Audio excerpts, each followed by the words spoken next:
Kelishadigan joylari bormi? Sal yo'l yo'riq? Yo'q. Aziz do'stlar, hammalaring guvohliginglarda biz bugun Insta bloger Shahlo Alimjonovaning reklama narxini bilib olamiz. Birgalikda bog'lanamiz. Videoni ko'rishdan avval bittadan like bosib, bizga obuna bo'lishni unutib qo'ymaysiz. Ketdik do'stlar. Assalomu alaykum. Alaykum. Shahlo Alimjonovani yordamchilarimi? Alijonovani. Biz opaning reklama narxlarini bilmoqchi edik. Post narxlari, stories narxlari. Mana do'kon ochish kerak.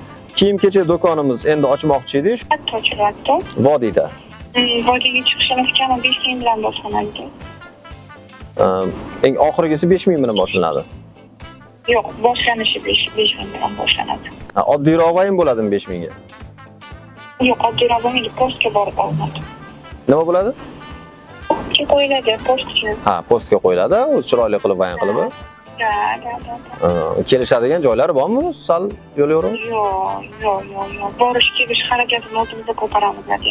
Kollaboratsiya ham qilib berishadimi? Da, transport qilinadi. Bitta stories bo'ladi. Da, bonus polivon bo'ladi stories. Bo'ldi, singiljon, katta rahmat, joningiz omon bo'lsin. Yo'q, senlar meni jeldir dushamga kir yuvmasam men qaytaman.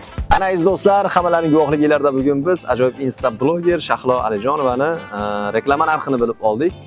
Agar vodiyga kelib, obzor qilib, post qilib, Instagramga qo'yib bersa, $5 ming qilib belgilangan ekan. Do'stlar, keyingi safargi ijodkor kim bo'lishini xohlaysizlar, uni ham yozib qoldiringlar. Bizni kuzatishda davom etinglar. Yashnar Ziyo sizlar bilan bo'lyapti. Sog' bo'linglar.